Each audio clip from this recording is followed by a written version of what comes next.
Hello guys, revision playlist का तीसरा video लेके आ गए। इस वीडियो में कैपेसिटर का कंप्लीट रिवीजन कराएंगे।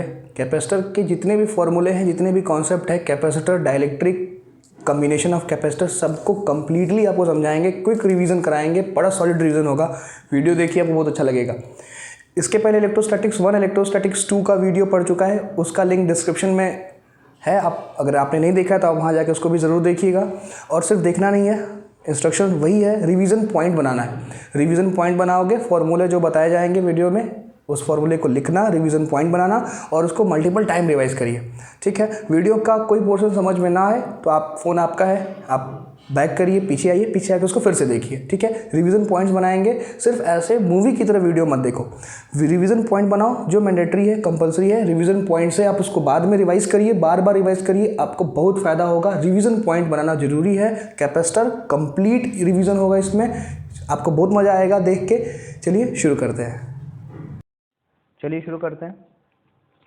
देखो, सबसे पहले समझते हैं कैपेसिटर होता क्या है। तो एकदम नॉर्मल, एकदम सिंपल समझिए। कैपेसिटर एक ऐसा डिवाइस होता है जो अपने अंदर एनर्जी को स्टोर करता है इलेक्ट्रिक फील्ड के फॉर्म में, और हम उस एनर्जी को डिफरेंट डिफरेंट पर्पस के लिए यूज करते हैं। अच्छा, कैपेसिटर क्या आपने कभी देखा है? हाँ, आपने कैपेसिटर देखा है। आपको याद हो, आप एक पंखे में कंडेंसर लगा होता है, या फिर कूलर देखोगे तो कूलर के मोटर के पास एक कंडेंसर लगा होता है। वो कंडेंसर कुछ और नहीं होगा, एक तरह का कैपेसिटर होगा। तो एकदम नॉर्मल समझें तो कैपेसिटर एक ऐसा डिवाइस होगा जो अपने अंदर एनर्जी को स्टोर करता है इलेक्ट्रिक फील्ड के फॉर्म में, और हम उस एनर्जी को डिफरेंट डिफरेंट पर्पज के लिए क्या करते हैं, यूज करते हैं। ठीक बात है कि नहीं है? तो कैपेसिटर एक ऐसा डिवाइस होगा जो अपने अंदर एनर्जी को स्टोर करेगा इलेक्ट्रिक फील्ड के फॉर्म में, और हम डिफरेंट डिफरेंट पर्पज के लिए उस एनर्जी का इस्तेमाल करेंगे। देखो, असल में कैपेसिटर जो होता है वो इंस्टेंटेनियस एनर्जी प्रोवाइड करता है। अब एक छोटा सा एग्जांपल अगर आपसे लें, एक बात सोचिए कि पंखा पंखा फैन है, जो सीलिंग फैन है, उस फैन को सबसे पहली बार घुमाना कठिन है कि चलते हुए पंखे घुमाना कठिन है? सोचना, पंखा है, पंखे को सबसे पहला बार एक चक्कर घुमाना कठिन होगा कि चलते हुए पंखे को घुमाना कठिन होगा? तो सबसे पहली बार घुमाना कठिन होगा। ठीक है, due to inertia of rest. तो सबसे पहली बार पंखे को घुमाने के लिए ज्यादा अमाउंट में एनर्जी चाहिए। वो ज्यादा अमाउंट में एनर्जी कौन प्रोवाइड करता है? वो ज्यादा अमाउंट में एनर्जी कैपेसिटर प्रोवाइड करता है। डीएसएलआर कैमरा आपने देखा होगा, फोटो खिंचाई होगी। डीएसएलआर कैमरे में बड़ी छोटी सी बैटरी लगी होती है, लेकिन याद करो, डीएसएलआर कैमरे का जब फ्लैश चमकता है तो तुम्हारी आंखें बंद हो जाती हैं। तो सोचो, एक छोटी सी बैटरी इतना तगड़ा फ्लैश कहां से प्रोड्यूस कर पा रही है भाई? क्योंकि उसमें कैपेसिटर लगा है। क्योंकि कैपेसिटर एक ऐसा डिवाइस है जो इंस्टेंटेनियस एनर्जी प्रोवाइड करता है, एकदम बिल्कुल तुरंत। अगर आपको इंस्टेंटेनियस एनर्जी चाहिए तो इंस्टेंटेनियस एनर्जी प्रोवाइड करने के लिए कैपेसिटर का इस्तेमाल किया जाएगा। तो कैपेसिटर एक ऐसा डिवाइस होगा जो अपने अंदर एनर्जी को स्टोर करेगा, किस फॉर्म में? इलेक्ट्रिक फील्ड के फॉर्म में, और इस एनर्जी को हम डिफरेंट डिफरेंट पर्पस के लिए यूज करेंगे। कैपेसिटर अपने अंदर कैसा एनर्जी, मतलब कैपेसिटर कैसी एनर्जी देगा? तो कैपेसिटर इंस्टेंटेनियस एनर्जी देगा, तुरंत एनर्जी की रिक्वायरमेंट है। तो ऑल ऑफ द सडन अगर आपको एनर्जी चाहिए तो आप कैपेसिटर यूज करेंगे वहां पे। जैसे कहाँ कहाँ लगा है? फैन में लगा है, मोटर में लगा है, flash light of camera, DSLR camera का हमने आपको एग्जांपल बताया। ठीक है। अब आपके मन में एक डाउट होगा कि सर, आप बोल रहे हैं कैपेसिटर भी एनर्जी प्रोवाइड करता है, तब तो बैटरी भी एनर्जी प्रोवाइड करता है। हाँ, करता है। बैटरी जो होता है ना, वो स्लो और कंटिन्यूअस सोर्स ऑफ एनर्जी है। बैटरी स्लो, धीरे धीरे धीरे धीरे कंटिन्यूअसली एनर्जी प्रोवाइड करता है, लेकिन कैपेसिटर इंस्टेंटेनियस एनर्जी प्रोवाइड करेगा, तुरंत। डीएसएलआर कैमरा आपने क्लिक किया, क्लिक करते ही सटाक से फ्लैश जला, फिर बंद हो गया, है कि नहीं? तो उस फ्लैश को सडन अमाउंट ऑफ एनर्जी जो दी, किसने दी? वो कैपेसिटर ने प्रोवाइड की। तो बैटरी और कैपेसिटर दोनों एनर्जी प्रोवाइड कर रहे हैं, पर बैटरी स्लो और कंटिन्यूअस होता है, पर capacitor instantaneous source of energy होता है। तो तीनों पॉइंट आपको क्लियर हो गया। कैपेसिटर एक ऐसा डिवाइस होगा जो अपने अंदर एनर्जी को स्टोर करेगा इलेक्ट्रिक फील्ड के फॉर्म में, और उस एनर्जी का इस्तेमाल डिफरेंट डिफरेंट पर्पस के लिए किया जाएगा। जो कैपेसिटर होगा वो इंस्टेंटेनियस एनर्जी आपको प्रोवाइड करेगा फैन में, मोटर में, या फिर डीएसएलआर कैमरे में। बैटरी और कैपेसिटर दोनों एनर्जी प्रोवाइड करेंगे। बैटरी स्लो और कंटिन्यूअस होगा, और कैपेसिटर इंस्टेंटेनियस होगा। अब देखो, इस फिगर से परिचित हो, याद आ रहा होगा आपको, आपके पंखे में लगा होता है, मोटर पंप में लगा होता है, कहीं ना कहीं बहुत सारे डिवाइसेस में आपने इसको लगे देखा होगा। ये कंडेंसर कहलाता है। कंडेंसर असल में क्या है? कैपेसिटर है। ठीक बात है कि नहीं? आगे बढ़ते हैं यार। देखो, कोई भी जो, अब यहाँ पे एक टर्म हम लोग पढ़ते हैं कैपेसिटेंस। जैसे कोई भी कंडक्टर होता है, उस कंडक्टर के अंदर वो कंडक्टर अपने अंदर कितने चार्ज को होल्ड कर सकता है, कितने चार्ज को अपने अंदर वो स्टोर कर सकता है, वही क्या कहलाता है, कैपेसिटेंस कहलाता है। असल में कैपेसिटर के लिए एक टर्म डिफाइन किया गया कैपेसिटेंस, कि भाई कैपेसिटर की कितनी क्षमता है, किस चीज की क्षमता, अपने अंदर चार्ज को स्टोर करने की क्षमता। क्योंकि जितना ज्यादा चार्ज स्टोर होगा उतना ज्यादा इलेक्ट्रिक फील्ड होगा, और जितना ज्यादा इलेक्ट्रिक फील्ड होगा वहां पर इलेक्ट्रिक एनर्जी उतनी ही ज्यादा होगी। तो कैपेसिटेंस ऑफ अ कंडक्टर, समझिए कि किसी कंडक्टर का कैपेसिटेंस कैसे डिफाइन किया गया है, तो डिफाइन किया गया है capacity to hold charge per unit voltage. कोई भी कंडक्टर या कोई भी कैपेसिटर अपने अंदर कितना चार्ज यूनिट वोल्टेज पर होल्ड कर सकता है, वही उसका कैपेसिटेंस कहलाएगा, उसकी कैपेसिटी होगी।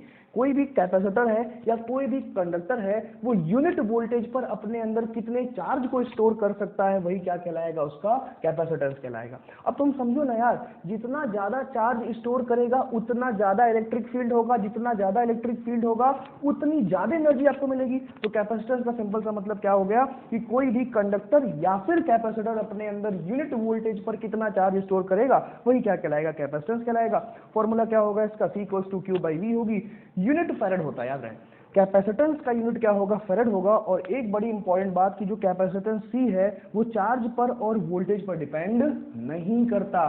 फॉर एग्जांपल आपको याद होगा कि आपने पढ़ा है क्या कि रेजिस्टेंस बराबर क्या होता है, वोल्टेज अपॉन करंट। तो क्या रेजिस्टेंस वोल्टेज और करंट पर डिपेंड करता है? No sir. रेजिस्टेंस किन किन फैक्टर पर डिपेंड करता है? Length of conductor, area of cross section, material, temperature, direction of flow of current. लेकिन resistance will never depend on voltage और करंट। उसी तरह से जो कैपेसिटेंस होता है, ये कैपेसिटेंस भी चार्ज पर या फिर वोल्टेज पर डिपेंड नहीं करता। यूनिट इसकी फैराड होगी और capacitance will be independent of charge end voltage. आगे बढ़ा जाए।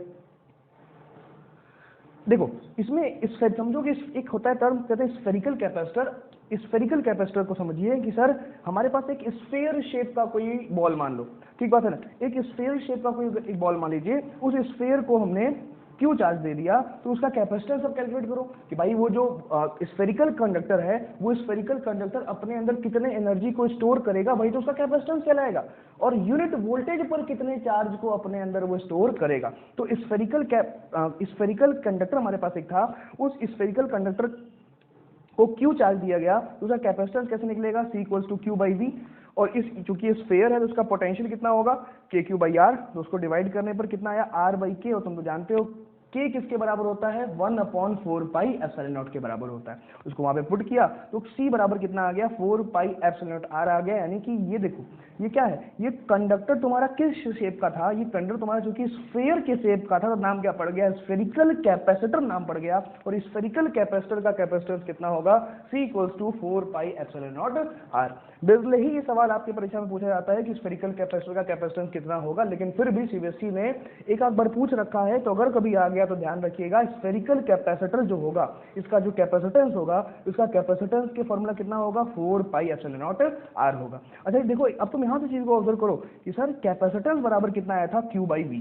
तो न देखो यार, और यहाँ पर जो कैपेसिटेंस का फॉर्मूला आया, न इसमें चार्ज का कोई टर्म है, न इसमें वोल्टेज का कोई टर्म है। मतलब कैपेसिटेंस चार्ज पर और वोल्टेज पर डिपेंड नहीं करता, तो फिर किस पे करता है, डायमेंशन पर करता है। What is R? R is the radius of spherical capacitor. R जो है स्फेरिकल कैपेसिटर का रेडियस है, तो ना वोल्टेज पर डिपेंड करेगा, न चार्ज पर डिपेंड करेगा, किस पर डिपेंड करेगा, डायमेंशन पर डिपेंड करेगा। आगे जब हम लोग पैरेलल प्लेट कैपेसिटर पढ़ रहे होंगे तो इस बात को हम और क्लियर आपको कराएंगे। ठीक है, आगे बढ़ा जाए सर जी, समझ गया ना आप, स्फेरिकल कैपेसिटर का कैपेसिटेंस कितना होगा, C = 4πε0R।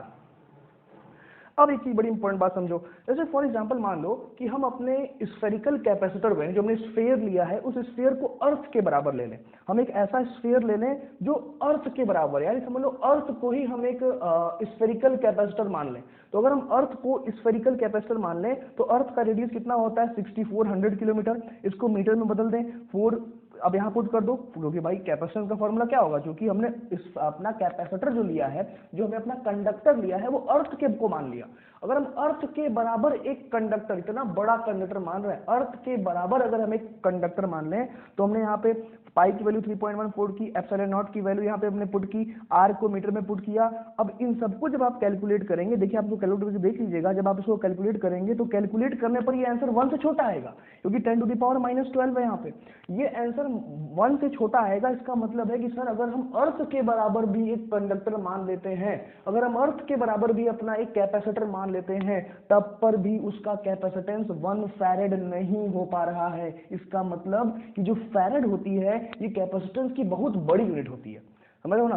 अर्थ के बराबर तो कैपेसिटर मानना पॉसिबल ही नहीं है भाई। क्या तुम कोई एक ऐसा कैपेसिटर बना सकते हो स्फेरिकल कैपेसिटर जो अर्थ के बराबर का हो? अरे बहुत बनाएंगे तो आप 1 मीटर रेडियस का कैपेसिटर बनाएंगे। अर्थ कहाँ 6400 किलोमीटर, 6400 किलोमीटर इसका रेडियस है। इसका मतलब कि जो फैरेड होती है, जब हम देखो ना, जब हम इतना बड़ा कैपेसिटर मान रहे हैं लेकिन उसके बावजूद भी कैपेसिटेंस जो है 1 से छोटा आ रहा है, मतलब कि सर फैरेड बहुत बड़ी यूनिट है। फैरेड जो है ना कैपेसिटेंस की बहुत बड़ी यूनिट है। तो अगर बहुत बड़ी यूनिट है तो हम लोग क्या करेंगे, कॉमनली हम लोग छोटे यूनिट यूज करते हैं। कॉमनली माइक्रो फैरेड का इस्तेमाल किया जाता है, मिली फैरेड का इस्तेमाल किया जाता है, या फिर कहीं कहीं पिको फैरेड का भी इस्तेमाल किया जाता है। मोस्ट कॉमनली आपको माइक्रो फैरेड मिलेगा, और यही आपको याद भी रखना है कि 1 micro farad equals to 10⁻⁻6 farad. आपको ये भी लॉजिक हमेशा क्लियर रहे कि सर माइक्रो फैरेड में क्यों ये रखे, माइक्रो फैरेड में रखे क्योंकि अगर हम कंडक्टर को अर्थ के बराबर भी मान लेंगे तब पर भी उसका कैपेसिटेंस 1 से छोटा आएगा। तो उसका मतलब कि फैरेड बहुत बड़ी यूनिट होगी। 1 तक पहुंचने के लिए हमको अर्थ से भी बहुत बड़ा कंडक्टर लेना पड़ेगा, जो कि प्रैक्टिकली पॉसिबल नहीं हो सकता है। मतलब फैरेड बहुत बड़ी यूनिट होगी, तो हम लोग स्मॉलर यूनिट यूज करेंगे, जिसमें कि माइक्रो फैरेड, मिली फैरेड या फिर पिको फैरेड का इस्तेमाल किया जाएगा। पिको फैरेड में 10⁻12 मीटर 10⁻12 फैरेड होता है, याद रहे 10⁻12 होता है। ठीक है, आगे बढ़ा जाए। अब ध्यान समझो, जो अभी यहाँ पर ये देखिएगा, समझिएगा कि जो स्फेरिकल कैपेसिटर बना, उसके लिए अगर हम ध्यान समझे तो हमें मालूम पड़ा कि कैपेसिटेंस बहुत कम है यार। देखो ना, तुम ध्यान समझो कि सर अगर हम लोग अर्थ के बराबर भी कैपेसिटर का डायमेंशन मान लेंगे तब पर भी 1 से छोटा आएगा और बहुत छोटा आएगा। तो पहला तो दिक्कत ही निकला कि कैपेसिटेंस बहुत छोटा है। अगर स्फेरिकल कैपेसिटर बनाया जाएगा तो कैपेसिटेंस बहुत छोटा रहेगा, और दूसरी बात की जो एनर्जी हुई है, जो एनर्जी है ना, वो एनर्जी बिखरी हुई है। बिखरी हुई है, समझने की कोशिश करिएगा कि फॉर एग्जांपल एक बाल्टी पानी आपके सामने लेके आए और लाके उसको जमीन पर ऐसे पलट दिए और पलट के बोले कि लो भाई पानी उठा लो। क्या वो पानी तुम्हारे किसी काम का है? वो पानी आपके किसी काम का नहीं है। ठीक उसी प्रकार से यहाँ पर हम भाई कैपेसिटर, समझिएगा कैपेसिटर के अंदर तो हमें एनर्जी चाहिए। कैपेसिटर के अंदर एनर्जी होती है इलेक्ट्रिक फील्ड के फॉर्म में। अब तुम यहाँ से अगर ध्यान से ऑब्जर्व करो तो ये जो तुम्हारा स्फेरिकल कैपेसिटर है, इसकी एनर्जी आर से लेके इनफाइनाइट तक बिखरी हुई है। ये एनर्जी बधी तो हुई नहीं है, ये एनर्जी इस, याद देखो ना, इलेक्ट्रिक फील्ड, क्योंकि पॉजिटिव चार्ज है, इलेक्ट्रिक फील्ड लाइन यहाँ से दूर जाएंगी, तो जो एनर्जी है, एनर्जी आर से लेके इन्फिनिटी तक क्या हुई है, बिखरी हुई है। यानी गड़बड़ी है, दो गड़बड़ी निकल के आई कि स्फेरिकल कैपेसिटर में दो दिक्कत समझ में आ रहा है। दिक्कत नंबर 1 की कैपेसिटेंस इसका स्मॉल है, पहला ड्रॉबैक। सर इसका कैपेसिटेंस स्मॉल है। अब कैपेसिटेंस अगर स्मॉल होगा तो चार्ज कम होल्ड करेगा, चार्ज कम होल्ड करेगा तो इलेक्ट्रिक फील्ड कम होगा, इलेक्ट्रिक फील्ड कम होगा तो एनर्जी कम होगा। भाई कम एनर्जी वाला कैपेसिटर बना के क्या होगा? और दूसरी बात, एनर्जी बिखरी हुई है, एनर्जी आर से लेके इन्फिनिटी तक बिखरी हुई है। ठीक बात है कि नहीं? ये दो ड्रॉबैक मिला। अब इसी को दूर करने की कोशिश हम करेंगे। जब ये जो दो ड्रॉबैक आपको मिल रहा था, जो कैपेसिटेंस कम था और एनर्जी बिखरी हुई थी, इन दोनों को ठीक करने के लिए एक नया तरह का कैपेसिटर बनाया गया, जो आपको बहुत इंपॉर्टेंट है आपके लिए, आपको पढ़ना है। उसको क्या बोलेंगे? Parallel plate capacitor. बड़े ध्यान सुनिए, यहाँ पर क्या की जाएगी, यहाँ पर दो प्लेटें ली गई। देखो ये पहली प्लेट है जिसपे पॉजिटिव चार्ज दिया गया, ये दूसरी प्लेट है जिसपे नेगेटिव चार्ज दिया गया, और यही क्या बन गया? आपका पैरेलल प्लेट कैपेसिटर बन गया। ये पहली प्लेट है जिसपे पॉजिटिव चार्ज है, इस वाले प्लेट पर नेगेटिव चार्ज है, ये डी डिस्टेंस के सेपरेशन पर रखा हुआ है, और यही जो पूरा का पूरा बना है क्या कहलाएगा? Parallel plate capacitor. इस पैरेलल प्लेट की एरिया ए है, इस पैरेलल प्लेट की एरिया ए है। अच्छा, सिग्मा क्या है? चार्ज डेंसिटी है, चार्ज डेंसिटी है, और चार्ज डेंसिटी किसके बराबर होगा? Charge per unit area. तो सिग्मा इक्वल्स टू क्या हो गया? Charge per unit area, where A is the area of the plate. तो यही क्या कंस्टिट्यूट हो गया? ये आपका पैरेलल प्लेट कैपेसिटर बन गया। दो प्लेट है, positively charge plate, negatively charge plate, D distance की दूरी पर रखी हुई है। इलेक्ट्रिक फील्ड कहाँ से होगा? पॉजिटिव से नेगेटिव की तरफ, पॉजिटिव से नेगेटिव के इसको क्या बोलेंगे? पैरेलल प्लेट कैपेसिटर बोलेंगे। समझना, सुनना ध्यान से कि सर पैरेलल प्लेट कैपेसिटर क्यों बनाए हैं वो क्लियर करिए। क्योंकि जो हमारा स्फेरिकल कैपेसिटर था उसमें दो दिक्कत थी, एक तो कैपेसिटेंस उसका स्मॉल था, दूसरी एनर्जी बिखरी हुई थी। तो मतलब कि अब ये जो कैपेसिटर बनाए हैं इसमें दोनों दिक्कत दूर होनी चाहिए, तभी हमारा बनाना सही है, नहीं तो गड़बड़ हो जाएगा बात। ठीक बात है कि नहीं? हम आगे चल के आपको बताएंगे कि पैरेलल प्लेट कैपेसिटर इन दोनों ड्रॉबैक को कैसे जो है दूर करता है। पैरेलल प्लेट कैपेसिटर समझ गए, सिग्मा क्या है, sigma charge per unit area है कि यूनिट एरिया में कितना चार्ज है वही आपका सिग्मा है। इसका चार्ज डेंसिटी प्लस सिग्मा होगा, इसका कितना होगा माइनस सिग्मा होगा। आगे देखते हैं। अब देखो इसी फिगर को सिंपल बनाया गया है पूरा, बार बार आप प्लेट तो बनाएंगे नहीं, तो आपने एक ऐसे यहाँ पे लाइन खींचा, एक ऐसे लाइन खींचा, इसका चार्ज, इस पे चार्ज कितना हो गया प्लस क्यू, इस पे कितना हो गया माइनस क्यू, कितनी दूरी पर रखा हुआ है सॉरी कितनी दूरी पर रखा हुआ है, डी डिस्टेंस की दूरी पर रखा हुआ है। इलेक्ट्रिक फील्ड कहाँ से कहाँ होगा, पॉजिटिव से नेगेटिव की तरफ, इलेक्ट्रिक फील्ड पॉजिटिव से नेगेटिव की तरफ होगा। इस पे चार्ज डेंसिटी कितना होगा, चार्ज अपॉन एरिया, इस पे भी चार्ज डेंसिटी कितना होगा, चार माइनस क्यू बाई ए, तो यहाँ पे क्यू बाई ए हो गया, यहाँ पे माइनस क्यू बाई ए हो गया, चार्ज डेंसिटी हो गया, और यही यहाँ पर क्या कहलाएगा, पैरेलल प्लेट कैपेसिटर कहलाएगा। बहुत important formula parallel plate capacitor के लिए, कैपेसिटेंस का फॉर्मूला कितना होगा, epsilon naught A by D. Parallel plate capacitor के लिए कैपेसिटेंस का फॉर्मूला कितना होगा, epsilon naught A by D. बड़े ध्यान से इस फॉर्मूले को देखो बालक, तो देखो याद करो, तुमको कैपेसिटेंस का फॉर्मूला शुरू में मैंने क्या बताया था, C equals to Q by V बताया था। क्या यहाँ पर जो फॉर्मूला आया है, इस फॉर्मूले में चार्ज या वोल्टेज का कोई टर्म्स है, नो सर। इसका मतलब कैपेसिटेंस चार्ज वोल्टेज पर डिपेंड नहीं करता है, किस पर डिपेंड करता है, डायमेंशन पर डिपेंड करता है। देखिए ना, ये एरिया है, एरिया ऑफ द प्लेट, और डी क्या है, सेपरेशन बिटवीन द प्लेट्स। तो अब प्लेट की एरिया को इंक्रीज करो, अगर तुम ए को बढ़ाओगे तो सी बढ़ेगा, बी को घटाओगे तो सी क्या होगा, बढ़ेगा। तो हम अपने, अब देखिए यहाँ ध्यान समझिएगा कि यहाँ पे फायदा क्या मिल रहा है कि सर ये C equals to parallel plate capacitor में कैपेसिटेंस का फॉर्मूला कितना हो गया, C equals to epsilon naught A by D. ठीक है, पैरेलल प्लेट कैपेसिटेंस में, कैपेसिटर में जो कैपेसिटेंस का फॉर्मूला कितना आ गया, वो आ गया C equals to epsilon naught A by D. यहाँ पे अगर हम एरिया को इंक्रीज करेंगे तो कैपेसिटेंस इंक्रीज होगा, अगर हम सेपरेशन को क्या कर दें, डिक्रीज कर दें, घटा दें, तो भी C क्या करेगा, आपका इंक्रीज होगा। तो हमें फायदा हो गया कि हम अब अपने हिसाब से जितना भी कैपेसिटेंस हमको चाहिए उस हिसाब से हम क्या कर सकते हैं, कैपेसिटर को बना सकते हैं। ठीक बात है कि नहीं है, क्लियर हो रहा है इतना बात कि पैरेलल प्लेट कैपेसिटर में कैपेसिटेंस का फॉर्मूला कितना होगा, epsilon naught A by D. ठीक है ना। आगे देखा जाए इस फिगर को, या तुम ध्यान से देखो, इसको जूम कर देते हैं। देखो देखिए यार, ये पॉजिटिव प्लेट है, ये देखो यहाँ पे ये पॉजिटिव प्लेट है, ये क्या है, नेगेटिव प्लेट है। अच्छा एक बात बताओ, ये पॉजिटिव प्लेट है तो किसी भी पॉजिटिव प्लेट की वजह से इलेक्ट्रिक फील्ड कितना होता है, सिग्मा अपॉन 2 एप्सिलॉन नॉट। ठीक है, नेगेटिव प्लेट में भी कितना होगा, सिग्मा अपॉन 2 एप्सिलॉन नॉट। अच्छा पॉजिटिव चार्ज के लिए इलेक्ट्रिक फील्ड क्या होंगी, पॉजिटिव चार्ज से दूर होंगी। निगेटिव चार्ज की इलेक्ट्रिक फील्ड क्या होंगी, निगेटिव चार्ज के तरफ होंगी। पॉजिटिव चार्ज के लिए इलेक्ट्रिक फील्ड पॉजिटिव चार्ज से दूर होगा, निगेटिव चार्ज की इलेक्ट्रिक फील्ड निगेटिव चार्ज की तरफ होगा। तो बड़े ध्यान से सोचिए, तो इस कैपेसिटर के प्लेट के अंदर आपको नेट इलेक्ट्रिक फील्ड किधर मिलेगा, अरे पॉजिटिव से भी राइट साइड में जाएगा, क्योंकि पॉजिटिव से दूर, निगेटिव के लिए निगेटिव की तरफ राइट साइड में। तो ओवरऑल इलेक्ट्रिक फील्ड किधर मिलेगा तुमको, टुवर्ड्स राइट मिलेगा इस फिगर के हिसाब से। और कितना मिलेगा, sigma upon 2 epsilon naught plus sigma upon 2 epsilon naught equals to कितना आएगा, सिग्मा अपॉन एप्सिलॉन नॉट। एक बात और याद करनी है कि कैपेसिटर के प्लेट के अंदर नेट इलेक्ट्रिक फील्ड कितना होता है, सिग्मा अपॉन एप्सिलॉन नॉट होता है। एक प्लेट से कितना होगा, सिग्मा अपॉन 2 एप्सिलॉन नॉट। दोनों प्लेट से किसी एक इंडिविजुअल प्लेट से कितना होगा, सिग्मा अपॉन 2 एप्सिलॉन नॉट। लेकिन नेट कितना होगा, दोनों प्लेट से मिला के कितना होगा, तो सिग्मा अपॉन एप्सिलॉन नॉट। बहुत बढ़िया समझिए, बाहर देखिए यहाँ पे लिखा हुआ है, कैपेसिटर के प्लेट के बाहर देखिए, यहाँ इलेक्ट्रिक फील्ड 0 रखा हुआ है। जरा इसको करके देखते हैं, करके समझते हैं। मान लो ये पॉइंट ले लिए, अभी तुमको बताया, अगर मान लो इस पॉजिटिव प्लेट को देखो, ध्यान से देखो, इस पॉजिटिव प्लेट के लिए इलेक्ट्रिक फील्ड किधर होगा, इधर की तरफ, भाई पॉजिटिव से दूर। नेगेटिव प्लेट के लिए किधर होगा, नेगेटिव चार्ज की तरफ होगा। तो जरा अगर यहाँ पे हम लिख दें, पॉजिटिव प्लेट के लिए बताओ इधर कितना होगा, sigma upon 2 epsilon not. Negative के लिए भी कितना होगा, सिग्मा अपॉन 2 एप्सिलॉन नॉट। क्या दोनों बराबर है, एक दूसरे को कैंसिल आउट कर देगा क्या, बाहर नेट इलेक्ट्रिक फील्ड कितना हो गया, 0।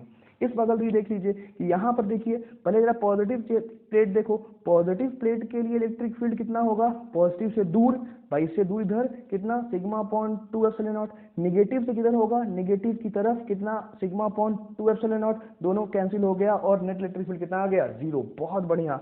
तुम यहाँ पे बड़े ध्यान से देखो, जो दोनों दिक्कत तुमको स्फेरिकल कैपेसिटर में मिल रही थी, वो दोनों दिक्कत यहाँ पर दूर हो रही हैं। ध्यान समझिए, क्या दिक्कत सर, कि अब इस कैपेसिटर के लिए, इस कैपेसिटर के अंदर इलेक्ट्रिक फील्ड तो सिग्मा अपॉन एप्सिलॉन नॉट है, पर बाहर लेफ्ट साइड भी 0 है और राइट साइड भी 0 है। यानी कि जो इलेक्ट्रिक फील्ड है सिर्फ और सिर्फ between the plate of the capacitor है, और अगर इलेक्ट्रिक फील्ड कैपेसिटर के प्लेट के बीच में होगी तो इलेक्ट्रिक एनर्जी भी यहीं पे होगी। तो जो इलेक्ट्रिक एनर्जी होगी वो इलेक्ट्रिक एनर्जी भी यहीं पर होगी। तो एक बात बताओ, अब यहाँ पर जो एनर्जी है वो बधी हुई है कि बिखरी हुई? तो यहाँ पर जो एनर्जी है वो बधी हुई है पॉजिटिव और नेगेटिव प्लेट के बीच में। स्फेरिकल कैपेसिटर के केस में क्या हुआ था कि जो एनर्जी थी वो एनर्जी बिखरी हुई थी, आर से लेके इनफाइनाइट तक एनर्जी बिखरी हुई थी। वही दिक्कत यहाँ पर दूर हो गई कि सर इस केस में जो एनर्जी है वो कैपेसिटर के प्लेट के बीच में बधी हुई मिली। और दूसरा, वहां पर कैपेसिटेंस कम था। देखिए यहाँ कैपेसिटेंस भी बढ़ गया। कैसे कैपेसिटेंस बढ़ गया? Epsilon naught A by D. अब हम चाहें तो एरिया को इंक्रीज कर दें, जो एरिया ए है इस एरिया को इंक्रीज कर दें और डी को क्या कर दें? डिक्रीज कर दें। कैपेसिटेंस क्या होगा? बढ़ जाएगा। तो पैरेलल प्लेट कैपेसिटर यूज करने पर दो फायदा हुआ, जो दो नुकसान वहां, जो दो ड्रॉबैक वहां पे मिल रहा था स्फेरिकल कैपेसिटर को यूज करने पर, वो दोनों यहां पर दूर हो गया। एक तो एनर्जी बधी हुई मिल गई कैपेसिटर के प्लेट के बीच में, और कैपेसिटेंस भी क्या हो गया हमारा? इंक्रीज कर गया, बढ़ गया। आगे बढ़ा जाए। Energy stored in parallel plate capacitor. तो भैया कैपेसिटर है तो कैपेसिटर पे तुम चार्ज दोगे, चार्ज की वजह से इलेक्ट्रिक फील्ड होगा, इलेक्ट्रिक फील्ड होगा तो एनर्जी होगी। तो कितना एनर्जी पैरेलल प्लेट कैपेसिटर में स्टोर होता है? समझो पैरेलल प्लेट कैपेसिटर के अंदर इलेक्ट्रिक फील्ड कितना होता है? Sigma upon epsilon not. Capacitor plate के अंदर इलेक्ट्रिक फील्ड कितना होगा? Sigma upon epsilon not. बाहर कितना होगा? जीरो। इस बाहर भी कितना होगा? जीरो। अंदर कितना होगा? Sigma upon epsilon not. तो अगर हम energy stored in parallel plate capacitor की बात करें तो दो फॉर्मूला याद रखिएगा। पैरेलल प्लेट कैपेसिटर के अंदर एनर्जी का फॉर्मूला पहला होता है half C V square. What is C? C is capacitance, V is voltage across the plate of the capacitor. Half C V square, C is capacitance, V is voltage across the plate of capacitor. और दूसरा formula क्या होता है? Equals to Q square upon 2c। What is Q? Q is charge on the plate of capacitor and C is capacitance. तो दो formula, parallel plate capacitor में कितना energy store होगा? हाफ सी वी स्क्वायर या फिर Q square upon 2c।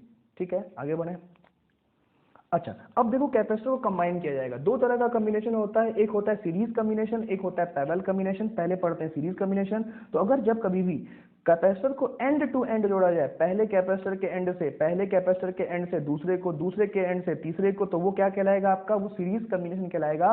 और अगर capacitor को सीरीज में जोड़ा जाता है तो इक्विवेलेंट का फॉर्मूला क्या होता है? 1/c equivalent equals to 1/c1 plus 1/c2 plus 1/c3। कुछ जाना पहचाना लग रहा है ना? रेजिस्टेंस को जोड़ना सीखे हो। रेजिस्टेंस में जब रेजिस्टर्स को पैरेलल में जोड़ते थे तो इक्विवेलेंट क्या होता था? 1/r equivalent equals to 1/r1 plus 1/r2 plus 1/r3। लेकिन यहां पर कैपेसिटर में उल्टा हो गया ना, जो रजिस्टर के पैरेलल में चल रहा था वो यहाँ पर सीरीज में आ गया, और जो रजिस्टर में सीरीज में चलेगा वो यहाँ क्यों चला जाएगा? पैरेलल में चला जाएगा। तो कैपेसिटर को अगर सीरीज में जोड़ा जाएगा तो इक्विवेलेंट कैपेसिटेंस का फॉर्मूला कितना हो जाएगा? 1/c1 plus 1/c2 plus 1/c3। ठीक बात है कि नहीं है? एक बड़ी इंपॉर्टेंट बात, एक कॉन्सेप्ट जो आपको याद रखना है कि अगर हम लोग कैपेसिटर को सीरीज में जोड़ते हैं तो इन सभी कैपेसिटर पर चार्ज क्या होता है? सेम होता है। अगर इन सभी कैपेसिटर को हम सीरीज में जोड़ेंगे तो सभी कैपेसिटर पर चार्ज क्या होगा? सेम होगा, और पोटेंशियल डिफरेंस क्या होगा? अलग अलग होगा। चार्ज जो होगा वो सेम होगा और पोटेंशियल डिफरेंस क्या होगा? वो अलग अलग होगा। 20 वोल्ट की बैटरी लगाए तो यहाँ का potential difference V1, V2, V3, हर जगह का पोटेंशियल डिफरेंस क्या होगा? आपका अलग अलग होगा, पर सीरीज में चार्ज क्या होता है? सेम होता है। ठीक बात है कि नहीं है? आगे बढ़ते हैं। अच्छा, दो कैपेसिटर अगर सीरीज में जुड़ेगा तो फॉर्मूला क्या हो जाएगा? भाई दो है तो 1/c equivalent equals to 1/c1 plus 1/c2। लेकिन दो कैपेसिटर के लिए इसको ऐसे याद कर लो, इसको सिंप्लीफाई कर लोगे तो क्या हो जाएगा? c equivalent equals to c1 c2 upon c1 plus c2। ठीक बात है ना? तो दो अगर रहेगा तो इतना क्या बाई करके जोड़ना, सीधे याद रखेंगे c1 c2 upon c1 plus c2। ठीक है, मान लो ऐसे n कैपेसिटर सीरीज में जुड़े हुए हैं तो क्या सिंपल फॉर्मूला है? 1/c equivalent equals to 1/c1 plus 1/c2 plus 1/c3, कहां तक? 1/cn तक। सबको जोड़ देंगे, यहाँ पे n कर लो। ठीक है ना? तो अगर n कैपेसिटर सीरीज में जुड़े हुए हैं तो इक्विवेलेंट क्या होगा? 1/c equivalent equals to 1/c1 plus 1/c2 plus 1/c3, कहां तक? 1/cn तक। अब पैरेलल कैपेसिटर, तो सीरीज में क्या था? अगर कैपेसिटर एंड टू एंड जुड़े हुए हैं तो सीरीज कॉम्बिनेशन। पैरेलल में क्या होगा? अगर कैपेसिटर दो कॉमन पॉइंट के बीच में जुड़ा हुआ है, जैसे फॉर एग्जांपल देखिए, एक पॉइंट ये दिख रहा है आपको, एक पॉइंट ये है, एक पॉइंट ये है। तो अगर कैपेसिटर दो कॉमन पॉइंट के बीच में जुड़ा हुआ है तो इस कंडीशन में ये क्या कहलाएगा आपका? ये पैरेलल कॉम्बिनेशन। पैरेलल कैपेसिटर लिखा है, पैरेलल कॉम्बिनेशन होगा। समझिएगा, ये पैरेलल क्या होगा? पैरेलल कॉम्बिनेशन होगा। पैरेलल कॉम्बिनेशन होगा, ठीक है ना।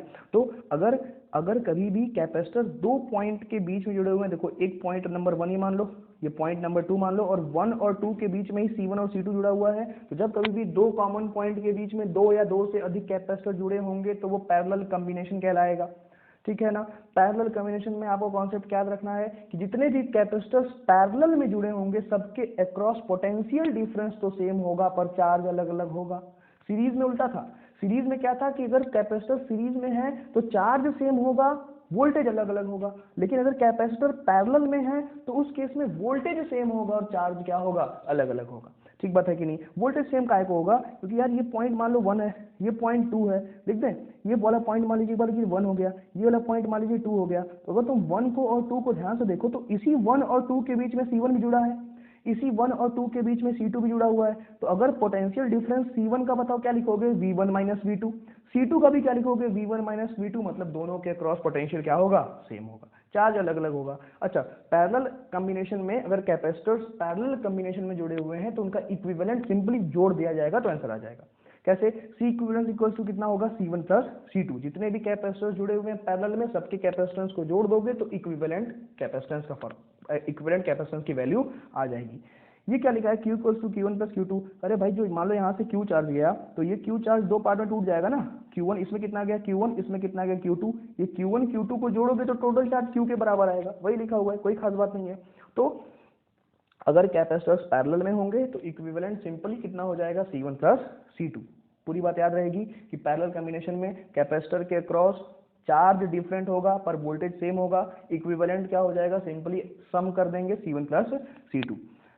तीन कैपेसिटर जुड़ा है पैरेलल में तो C1 plus C2 plus C3, और N जुड़ा हुआ है तो C1 plus C2 plus C3 plus जोड़ते जाइए Cn तक जोड़ दीजिए। दोनों बात याद हो गई। सीरीज कॉम्बिनेशन में कैपेसिटर्स अगर सीरीज में जुड़ा हुआ है तो चार्ज सेम होगा, वोल्टेज अलग अलग होगा, इक्विवेलेंट का फॉर्मूला क्या होगा, 1/C equivalent equals to 1/C1 plus 1/C2 plus 1/C3 so on, जितने भी रहेंगे सबको जोड़ देना, ठीक है। पैरेलल कॉम्बिनेशन में चार्ज डिफरेंट होगा पर वोल्टेज क्या होगा, सेम होगा, इक्विवेलेंट का फॉर्मूला क्या होगा, सिंपल सम है, C equivalent equals to C1 plus C2 plus C3 dot dot dot Cn तक, ठीक है। आगे बढ़ते हैं। अब तुम ध्यान समझो, एक चीज समझिए कि कैपेसिटर के इस वाले प्लेट पर पॉजिटिव चार्ज है, इस वाले प्लेट पर नेगेटिव चार्ज है, तो पॉजिटिव नेगेटिव को अपनी तरफ खींचेगा, नेगेटिव पॉजिटिव को अपनी तरफ खींचेगा। तो पैरेलल प्लेट कैपेसिटर के एक प्लेट पर पॉजिटिव चार्ज, एक प्लेट पर नेगेटिव चार्ज, तो इस पॉजिटिव और नेगेटिव चार्ज के बीच में आपस में क्या होता है, अट्रैक्शन होता है, ठीक है ना। और वो जो अट्रैक्शन होता है तो कितना फोर्स लगता है, तो एक प्लेट दूसरे प्लेट पर जो फोर्स लगाता है वो होता है Q²/2A एप्सिलॉन नॉट। यानी जो पॉजिटिव प्लेट है, ये पॉजिटिव प्लेट नेगेटिव वाले प्लेट पर कितना फोर्स लगाएगा, तो Q²/2A एप्सिलॉन नॉट के बराबर लगाएगा। Q चार्ज है, A area of the plate है, और एप्सिलॉन नॉट आप जानते हैं कांस्टेंट है।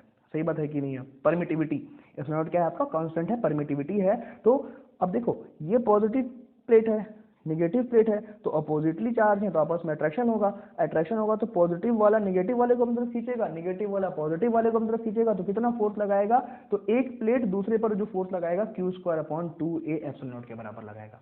ये तो गड़बड़ होने लगा कि भाई एक प्लेट दूसरे पर फोर्स लगा रहा है तो ये दोनों एक दूसरे को खींचेंगे। अब जब खींचेंगे तो क्या इसकी संभावना है क्या कि कैपेसिटर के आपस में फोर्स लग रहा है, तो हो सकता है दोनों फोर्स के वजह से दोनों आपस में आके क्या कर जाए, आपस में आके चिपक जाए। फोर्स, एक प्लेट दूसरे प्लेट पर फोर्स लग रहा है तो इस बात की संभावना है कि ये इधर खिंच जाए, ये इधर खिंच जाए, दोनों आके आपस में चिपक जाएंगे, तो एक सिंपल क्या होगा, कैपेसिटर खत्म हो जाएगा, शॉर्ट कर जाएंगे, चिपक जाएंगे, तो ये कैपेसिटर क्या हो जाएगा, खत्म हो जाएगा। तो यहाँ पर भी प्रॉब्लम आ गई। पहले देखो दो प्रॉब्लम को एड्रेस किया गया कि स्फेरिकल कैपेसिटर का कैपेसिटेंस कम था और एनर्जी बिखरी हुई थी, तो पैरेलल प्लेट कैपेसिटर जब बढ़ाया तो कैपेसिटेंस बढ़ गया और एनर्जी बढ़ी हुई मिल गई। एक प्रॉब्लम अब पैरेलल प्लेट कैपेसिटर में आ गई कि कैपेसिटर के प्लेट पर फोर्स लग रहा है, जिस फोर्स के वजह से पॉजिटिव और नेगेटिव प्लेट एक दूसरे को अट्रैक्ट करेंगे, अट्रैक्शन से वो आपस में जुड़ सकते हैं, कंबाइन कर सकते हैं। तो अब उसके लिए क्या होगा, अब भाई अगर इन दोनों के बीच में बहुत ज्यादा फोर्स लग रहा है तो क्या इनके बीच में कोई एक ऐसी चीज डालनी पड़ेगी जिसके वजह से ये आपस में चिपके ना, कोई एक ऐसा सपोर्ट इनको बीच में देना पड़ेगा जिस सपोर्ट के वजह से ये एक दूसरे से डायरेक्टली कांटेक्ट में ना आ जाए, क्योंकि अगर कांटेक्ट में आ जाएंगे तो सिंपल कंडक्टर बन जाएगा, फिर तो कैपेसिटर खत्म हो जाएगा। तो अब यहाँ पर हम लोग अपनी पढ़ाई को थोड़ा आगे बढ़ाएंगे और अब यहाँ पे एक नया चीज आपको पढ़ाया जाएगा, डाइलेक्ट्रिक। तो आपको सबसे पहले ये क्लियर हो गया होगा कि सर प्रॉब्लम क्या है। प्रॉब्लम ये है कि ये पहला प्लेट दूसरे को अपनी तरफ खींच रहा है, दूसरा प्लेट पहले को अपनी तरफ खींच रहा है। अब इस फोर्स के वजह से दोनों प्लेट चिपक सकते हैं, तो ये चिपके ना, इससे बचने के लिए इनके बीच में एक मटेरियल को इंसर्ट कर दिया जाता है, और वही मटेरियल क्या कहलाता है? डाइलेक्ट्रिक। तो डाइलेक्ट्रिक क्या कर रहा है? डाइलेक्ट्रिक सपोर्ट दे रहा है दोनों प्लेट को। डाइलेक्ट्रिक दोनों प्लेट के बीच में कुछ सपोर्ट प्रोवाइड कर रहा है कि अट्रैक्शन की वजह से वो चिपके ना। तो अभी तक तो हमको यही समझ में आ रहा है कि डाइलेक्ट्रिक इंसर्ट सिर्फ और सिर्फ इसलिए किया जा रहा है ताकि दोनों प्लेट को सपोर्ट मिले, लेकिन आप आगे पढ़ेंगे तो समझ में आएगा कि डाइलेक्ट्रिक इसके अलावा भी बहुत सारा काम कर रहा है। तो देखो, ये डाइलेक्ट्रिक को ऐसे इंसर्ट कर दिया गया, एक मटेरियल है, जिस मटेरियल को इसमें इस तरह से इंसर्ट कर दिया गया, और जब इस मटेरियल को यहाँ पर इस तरह से इंसर्ट किया गया तो दोनों प्लेट को क्या मिलेगा? दोनों प्लेट को सपोर्ट मिलेगा। ये देखो, ये डाइलेक्ट्रिक पर, सॉरी, कैपेसिटर के प्लेट पर यहाँ पॉजिटिव चार्ज है, यहाँ पे क्या नेगेटिव चार्ज है। अब डाइलेक्ट्रिक के अंदर भी तो चार्ज इंड्यूस होगा, वो भी एक तरह का मटेरियल है, तो उसमें भी कुछ चार्ज इंड्यूस हो जाएंगे। तो इस साइड में क्या आ गया? नेगेटिव, इस साइड में क्या आ गया? पॉजिटिव। ये माइनस क्यू आई क्या है? Induced charge in the dielectric, plus Q I क्या है? Induced charge in the dielectric. एक बात समझिए, जब डाइलेक्ट्रिक इंसर्ट नहीं किए थे तब इलेक्ट्रिक फील्ड अंदर कितना था? Sigma upon epsilon not. E not कितना था? Sigma upon epsilon not. अब जब डाइलेक्ट्रिक को इंसर्ट कर दिया गया तो क्या उतना ही इलेक्ट्रिक फील्ड रहेगा कि बदल जाएगा? बड़े ध्यान से सुनना है, बड़े ध्यान समझना है कि सर पहले इलेक्ट्रिक फील्ड कितना था। ये देखो, इस वाले केस में पहले इलेक्ट्रिक फील्ड कितना था? सिग्मा अपॉन एप्सिलॉन नॉट के बराबर, और किस तरफ था? राइट साइड था। ठीक है, इधर बना दिया, इधर कितना है? Sigma upon epsilon not. क्या इलेक्ट्रिक फील्ड इतना ही रहेगा कि बदल जाएगा? बदल जाएगा, क्योंकि अब यार ये तो अभी जो हमने लिखा हुआ है, ये तो हमने कैपेसिटर के प्लेट पर जो चार्ज है उसके वजह से लिखा है, लेकिन यहाँ पर तो डाइलेक्ट्रिक के अंदर भी चार्ज इंड्यूस हो गया है। जब डाइलेक्ट्रिक के अंदर चार्ज इंड्यूस हो जाएगा तो क्या डाइलेक्ट्रिक के जो चार्ज इंड्यूस हुए हैं उनके वजह से भी इलेक्ट्रिक फील्ड बनेगा? तो दिमाग लगाइए, किधर बनेगा? तो अब इस प्लस को, रेड वाले को देखना, ये जो प्लस है, इस प्लस के लिए इलेक्ट्रिक फील्ड होगा पॉजिटिव से दूर की तरफ होगा। इस प्लस, समझिएगा, ये जो इंड्यूस के लिए बना रहे हैं, जो चार्जेस इंड्यूस हुए हैं डाइलेक्ट्रिक में उसके लिए बना रहे हैं, तो जो अंदर का पॉजिटिव है, समझो जो अंदर का ये पॉजिटिव है, ये अंदर जो इंड्यूस हुआ है, ये पॉजिटिव पर किधर लगेगा इलेक्ट्रिक फील्ड? इधर लगेगा। कितना? Sigma i upon epsilon not, sigma induced upon epsilon not. लगेगा कि नहीं लगेगा? यहाँ पर जो नेगेटिव है, सॉरी नेगेटिव, यहाँ पर जो नेगेटिव है, इलेक्ट्रिक फील्ड पॉजिटिव के लिए दूर लगेगा, नेगेटिव की तरफ लगता है। पॉजिटिव चार्ज से इलेक्ट्रिक फील्ड, पॉजिटिव चार्ज से दूर जाती है इलेक्ट्रिक फील्ड लाइंस, और नेगेटिव चार्ज की तरफ। तो क्या पॉजिटिव और नेगेटिव दोनों के वजह से लेफ्ट साइड लग रहा है, यानी नेट किधर आएगा? क्या नेट टुवर्ड्स लेफ्ट आएगा? यानी यहाँ पर अब देखिए तो क्या नेट टुवर्ड्स लेफ्ट आएगा, और नेट टुवर्ड्स लेफ्ट किसके बराबर आएगा? Sigma i upon epsilon not. जैसे यहाँ कितना था? सिग्मा अपॉन एप्सिलॉन नॉट था इस केस में, यहाँ कितना आएगा? Sigma i upon epsilon not. अब समझना है कि सर जब इंसर्ट नहीं किया गया था तब इलेक्ट्रिक फील्ड कितना था? तो ई नॉट था। इंसर्ट करने के बाद ई नॉट तो है ही है, लेकिन इंड्यूस्ड चार्जेस के वजह से भी इलेक्ट्रिक फील्ड आ गया, और वो किसके बराबर आ गया? Sigma i upon epsilon not. तो यहाँ पर थोड़ा सा जूम कर दें, यहाँ पर देखो कि नेट इलेक्ट्रिक फील्ड अब कितना हुआ वाला। जो नेट इलेक्ट्रिक फील्ड हुआ वो पहले ओरिजिनली कितना था? वो देखिए ओरिजिनली कितना था? ई नॉट था, ओरिजिनली ई नॉट था। अब ई नॉट माइनस समथिंग करना पड़ेगा, और ये माइनस समथिंग क्या है? Electric field due to induced charges in the dielectric. ठीक है, तो कितना हो गया? E naught minus sigma i upon epsilon naught. सही बात है कि नहीं है? यानी कि इसके मुकाबले यहाँ इलेक्ट्रिक फील्ड ई नॉट है, और यहाँ कितना है? ई नॉट में से कुछ सब्सट्रैक्ट हो रहा है, ई नॉट में से कुछ माइनस हो रहा है, यानी जो इलेक्ट्रिक फील्ड है वो पहले के मुकाबले क्या हो गया? कम हो गया। यानी डाइलेक्ट्रिक इंसर्ट करने पर जो इलेक्ट्रिक फील्ड है वो पहले के मुकाबले कुछ कम हो गया, कुछ घट गया। जिस फैक्टर से कम हुआ, जिस फैक्टर से घटा इलेक्ट्रिक फील्ड, वही क्या कहलाता है? Dielectric constant. यानी डाइलेक्ट्रिक इंसर्ट करने पर इलेक्ट्रिक फील्ड पहले ई नॉट था, अब E naught minus sigma i upon epsilon naught हो गया, और जिस फैक्टर से घटा, जिस फैक्टर से इलेक्ट्रिक फील्ड घटा, वही फैक्टर क्या कहलाएगा? वही फैक्टर डाइलेक्ट्रिक कांस्टेंट कहलाएगा। ठीक बात है कि नहीं है? आगे बढ़ते हैं। अब देखो यार, ये जो चार्ज इंड्यूस हुआ है इसका फॉर्मूला याद रखो। कितना चार्ज इंड्यूस होगा? ये होगा सिग्मा इंटू 1 माइनस 1 बाई के। याद रहे कि कितना चार्ज इंड्यूस होगा, तो जो चार्ज कैपेसिटर के प्लेट के अंदर जो डाइलेक्ट्रिक को इंसर्ट किया जाएगा, तो डाइलेक्ट्रिक में कितना चार्ज इंड्यूस होगा? तो सिग्मा इंटू 1 माइनस 1 बाई के बराबर वहां पर चार्ज इंड्यूस होगा। ठीक बात है कि नहीं है? अब अच्छा, आप कंफ्यूज मत करिएगा, आप कंफ्यूज मत करिएगा, ये के को वो मत समझ लेना 1/4 पाई एप्सिलॉन नॉट। नहीं भाई, ये नहीं है, ये डाइलेक्ट्रिक का कांस्टेंट है। ये जो के है ना, ये के डाइलेक्ट्रिक का कांस्टेंट है। अब कि डाइलेक्ट्रिक इंसर्ट करने के बाद अंदर इलेक्ट्रिक फील्ड कितने फैक्टर से घट गया, वही क्या कहलाता है? आपका के कहलाता है। ठीक बात है कि नहीं है। और इस k की वैल्यू 1/4πε0 नहीं होगी, ये आपका डायरेक्ट्रिक का कांस्टेंट है कि इलेक्ट्रिक फील्ड कितने फैक्टर से डिक्रीज हो रहा है, घट रहा है। अब तुम समझो, अब यहाँ पे जब डायरेक्ट्रिक इंसर्ट कर दिया गया तो डायरेक्ट्रिक इंसर्ट करने के बाद कैपेसिटेंस कितना होता है, तो ε0 Ka/d। डायरेक्ट्रिक इंसर्ट करने से पहले पैरेलल प्लेट कैपेसिटर का कैपेसिटेंस कितना था, ε0 A/d। और डायरेक्ट्रिक इंसर्ट करने के बाद कितना हो गया, तो वो हो गया ε0 Ka/d। ध्यान से देखिए सर क्या हुआ, कमाल ये हुआ कि पहले इंसर्ट करने से पहले ε0 A/d था, अब कितना हो गया k इंटू ε0 A/d, यानी कैपेसिटेंस कितने टाइम इंक्रीज कर गया, जो कैपेसिटेंस है ये कैपेसिटेंस c टाइम्स क्या हो गया, सॉरी माफ करें, कैपेसिटेंस k टाइम्स क्या हो गया, इंक्रीज हो गया। तो देखो दो फायदा हो रहा है। फायदा नंबर एक, पैरेलल प्लेट कैपेसिटर के प्लेट को सपोर्ट मिल गया। डायलेक्ट्रिक इंसर्ट करने के बाद पैरेलल प्लेट कैपेसिटर, जो पैरेलल प्लेट कैपेसिटर है उसके प्लेटों को सपोर्ट मिल गया, जो दोनों आपस में फोर्स लगने की वजह से चिपक रहे थे वो दिक्कत दूर हो गई, पहला।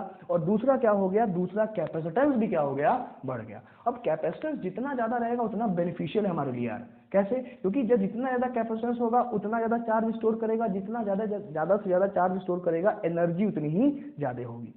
ठीक बात है कि नहीं है, समझ गए इतनी बात, क्या आपको क्लियर हो रहा है कि नहीं हो रहा है। डायलेक्ट्रिक इंसर्ट क्यों किए, डायलेक्ट्रिक इंसर्ट इसलिए किए थे ताकि कैपेसिटर के प्लेट पर जो फोर्स लग रहा था उसे चिपके ना, प्लेट को सपोर्ट मिल जाए। लेकिन डायलेक्ट्रिक इंसर्ट करने के बाद सपोर्ट तो मिला ही मिला है, साथ साथ में कैपेसिटेंस भी क्या कर गया, इंक्रीज कर गया।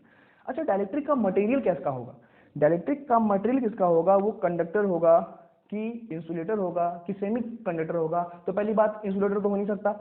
अगर मान लो कंडक्टर हो जाता तो तुमने कंडक्टर की इसके पहले वाले वीडियो में, इलेक्ट्रोस्टैटिक्स वाले वीडियो में, इलेक्ट्रोस्टैटिक्स 2 के वीडियो में आपने पढ़ा है कि कंडक्टर के अंदर नेट इलेक्ट्रिक फील्ड कितना होता है, 0। अगर किसी कंडक्टर को एक्सटर्नल इलेक्ट्रिक फील्ड में रखा जाए तो उसके अंदर नेट इलेक्ट्रिक फील्ड कितना होता है, 0। तो अगर यहाँ पर एक बार के लिए डाइलेक्ट्रिक को कंडक्टर का बना के भर देते तो अंदर इलेक्ट्रिक फील्ड कितना हो जाता, 0। और इलेक्ट्रिक फील्ड ही नहीं रहता तो कोई एनर्जी नहीं होती। आपने इलेक्ट्रिक एनर्जी डेंसिटी भी पढ़ रखी है, जाके दोनों वीडियोस को जरूर देखिए, इलेक्ट्रोस्टैटिक्स 1 और इलेक्ट्रोस्टैटिक्स 2 का वीडियो जरूर देखिए, उसको देख के इस वीडियो को देखिए, आपको तब ज्यादा क्लैरिटी समझ में आएगा। ठीक है ना। तो इस डाइलेक्ट्रिक को, ये डाइलेक्ट्रिक कंडक्टर का बना हुआ तो नहीं हो सकता, क्यों, क्योंकि अगर कंडक्टर का बना हुआ होगा तो उस केस में इलेक्ट्रिक फील्ड कंडक्टर के अंदर तो 0 हो जाएगी। तो अगर अंदर इलेक्ट्रिक फील्ड ही 0 हो जाएगी तो कोई एनर्जी स्टोर करने का सवाल ही नहीं है। तो अगर कंडक्टर यूज किया जाएगा तो उस केस में डाइलेक्ट्रिक कांस्टेंट का वैल्यू कितना होगा, इनफाइनाइट। क्यों, क्योंकि यार यहाँ पे देखिए, यहाँ पे देखें नेट इलेक्ट्रिक फील्ड कितना आया है, E0/k। देखिए नेट, जो नेट इलेक्ट्रिक फील्ड आया है, जो E नेट आया है, E नेट किसके बराबर है, E नेट E0/k के बराबर है। समझना, थोड़ा सा साइड लिखते हैं, थोड़ा सा ये देखेंगे E नेट किसके बराबर आया है, तो E नेट बराबर आया है E0/k के। अब फॉर एग्जांपल हम कंडक्टर यूज कर रहे हैं, अगर हम कंडक्टर यूज करेंगे तो उस केस में तो नेट इलेक्ट्रिक फील्ड 0 हो जाएगा ना। आप समझिए, इससे फॉर एग्जांपल ये ऐसा कैपेसिटर हो गया, अंदर हमने जो डाइलेक्ट्रिक इंसर्ट किया वो कंडक्टर का बना है, तो भाई इस कंडक्टर के अंदर तो चार्ज कुछ इस प्रकार से इंड्यूस होंगे कि अंदर नेट इलेक्ट्रिक फील्ड कितना हो जाए, 0। अब अगर अंदर नेट इलेक्ट्रिक फील्ड 0 हो जाएगा तो उसका मतलब इस k की वैल्यू कितनी होगी, इनफाइनाइट। जब k को आप यहाँ पे इनफाइनाइट पुट करेंगे, जब k को यहाँ पे आप इनफाइनाइट पुट करेंगे तो something upon infinite net answer कितना हो जाएगा, 0। क्लियर बात हो रही है कि नहीं हो रही है। यानी कि एक बात हमें यहाँ पे समझ में आ रही है कि अगर हम यहाँ पे कंडक्टर पुट करते तो इस केस में डायरेक्ट्रिक कांस्टेंट कितना हो जाता है, इनफाइनाइट, और नेट इलेक्ट्रिक फील्ड कितना हो जाता, 0। ठीक बात है कि नहीं है। एयर के केस में कितना होगा, तो यार एयर, अगर एयर के केस में तो k की वैल्यू 1 होगी, क्योंकि अगर अंदर एयर है, क्या फॉर्मूला, ई नेट अपॉन, देखिए यहाँ पे ई नेट बराबर कितना है, एप्सिलॉन k है। तो अगर एयर करोगे तो भाई ये, सॉरी यार ये एप्सिलॉन नहीं है, माफ करें, E0 है, ये E0 है, E0 अपॉन k है। यहाँ पे E0 था, ये फॉर्मूला यहाँ पे है, E0 अपॉन k है। अब समझना है कि अगर हम एयर, अंदर एयर होगा तो उस केस में इलेक्ट्रिक फील्ड किसके बराबर होगा, E0 के बराबर होगा। E0 मतलब यहाँ पे इलेक्ट्रिक, अगर यहाँ पे देखो वैक्यूम है चाहे एयर है, दोनों केस में इलेक्ट्रिक फील्ड किसके बराबर होगा, सिग्मा अपॉन एप्सिलॉन नॉट के बराबर होगा। तो यहाँ पे कहने का सिंपल सा मतलब ये है कि अगर आप कंडक्टर, डाइलेक्ट्रिक मटेरियल कंडक्टर अगर होता है, डाइलेक्ट्रिक का मटेरियल कंडक्टर होता है, तो उस केस में k क्या होगा, आपका इनफाइनाइट हो जाएगा। एयर होगा तो k की वैल्यू कितनी होगी, 1 होगी। पर कंडक्टर को रखने पर अंदर नेट इलेक्ट्रिक फील्ड 0 हो जाएगा, इसलिए कभी भी डाइलेक्ट्रिक मटेरियल कंडक्टर का नहीं होगा। तो किसका होगा, तो वो सेमी कंडक्टर का होगा। और जो अगर आप उसके अंदर सेमी कंडक्टर मटेरियल को इंसर्ट करेंगे होंगे तो ही जाके वो प्रॉपरली वर्क कर पाएगा। और उसके लिए जो के की वैल्यू होगी वो 1 से बड़ी होगी पर इनफाइनाइट से क्या होगी, छोटी होगी। तो याद रहे कि फॉर जो सेमी कंडक्टर के लिए के की वैल्यू कितनी होगी, 1 से बड़ी और इनफाइनाइट से छोटी। अब जो डाइलेक्ट्रिक है is made up of semi conductor material. Dielectric किसका बना होता है, सेमी कंडक्टर मटेरियल का बना होता है। पूरी बातों को समराइज कर लेते हैं। बात नंबर 1 कि कैपेसिटर के प्लेट के बीच में आपस में अट्रैक्शन हो रहा था, आपस में फोर्स लग रहा था, इसलिए उसको सपोर्ट देने के लिए डाइलेक्ट्रिक को इंसर्ट किया गया। डाइलेक्ट्रिक को इंसर्ट करने के बाद कैपेसिटेंस कितना हो गया, एप्सिलॉन नॉट के ए बाई डी हो गया। प्लेट को सपोर्ट भी मिल गया और कैपेसिटेंस भी क्या हो गया, बढ़ गया। डाइलेक्ट्रिक का मटेरियल किसका बना होता है, सेमी कंडक्टर का बना होता है। सेमी कंडक्टर के लिए डाइलेक्ट्रिक कांस्टेंट 1 से बड़ा होगा, इनफाइनाइट से क्या होगा, छोटा होगा। ठीक है, ये वही बात हमने आप समझा दिया कि डाइलेक्ट्रिक का बेनिफिट क्या है, प्लेट को सपोर्ट मिलेगा, कैपेसिटेंस क्या होगा, इंक्रीज करेगा। ठीक है, क्योंकि देखो के की वैल्यू सेमी, अभी देखो ना हमने तो सेमी कंडक्टर के किसका होगा, सॉरी डाइलेक्ट्रिक किसका बना जाएगा, सेमी कंडक्टर का। तो सेमी कंडक्टर के लिए के की वैल्यू 1 से बड़ी होगी। जब के को 1 से, के की वैल्यू जब 1 से बड़ी होगी तो ओवरऑल कैपेसिटेंस क्या होगा, ज्यादा होगा। आगे बढ़ते हैं। अब ये बड़ा इंपॉर्टेंट टॉपिक है। अब देखो कैपेसिटर के अंदर डाइलेक्ट्रिक को इंसर्ट किया जाएगा। Insertion of dielectric at constant charge, दो टॉपिक होगा, डाइलेक्ट्रिक का इंसर्शन कांस्टेंट चार्ज पे या फिर कांस्टेंट वोल्टेज पे। तो पहले कांस्टेंट चार्ज पे पढ़ेंगे कि भाई प्लेट पर चार्ज कांस्टेंट है, यहाँ पर प्लस क्यू होगा, यहाँ पे माइनस क्यू होगा। इंसर्ट करने से पहले और इंसर्ट करने के बाद चार्ज क्या रहेगा, आपका कांस्टेंट रहेगा, चार्ज नहीं बदलेगा। पर क्या बाकी सब चीजें सेम रहेंगी कि बदल जाएंगी, आइए देखते हैं। पहला कैपेसिटेंस, तो भाई पहले कैपेसिटेंस कितना रहेगा, epsilon naught A by D.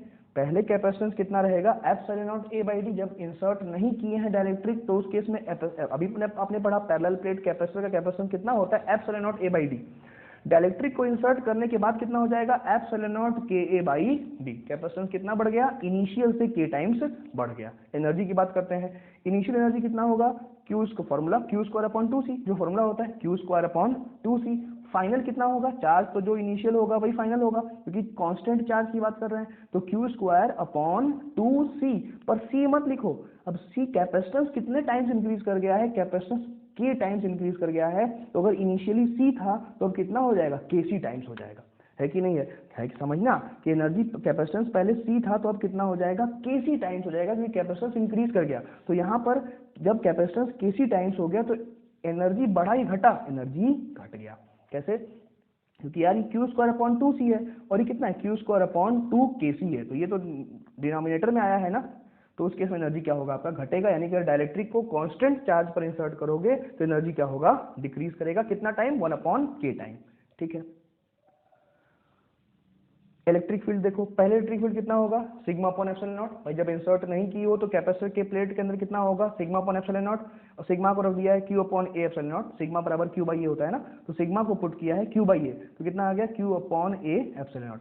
Finally कितना हो जाएगा, फाइनली कितना हो जाएगा, तो बड़े ध्यान से आप समझ में आएगा कि सर फाइनल कितना हो जाएगा, तो Q upon A epsilon naught के। यानी जो इलेक्ट्रिक फील्ड है, अरे अभी आपने पढ़ा ना, डाइलेक्ट्रिक को इंसर्ट करने के बाद इलेक्ट्रिक फील्ड के टाइम्स घट जाता है, जितने टाइम्स घटता है वही डाइलेक्ट्रिक कांस्टेंट कहलाता है। तो देखो ना, ये पूरा था, ये तुम्हारा इनिशियल था, अब इनिशियल का अपॉन के टाइम कर दो। कैसे, कुछ ऐसे इनिशियल कितना है, Q upon A epsilon not, ये इनिशियल है, लेकिन इसी का के टाइम्स क्या हो जाएगा, फाइनल, तो के ऊपर चला आएगा। तो फाइनल जो कैपेसिटेंस होगा, सॉरी फाइनल जो इलेक्ट्रिक फील्ड होगा वो के टाइम्स क्या कर जाएगा, डिक्रीज कर जाएगा।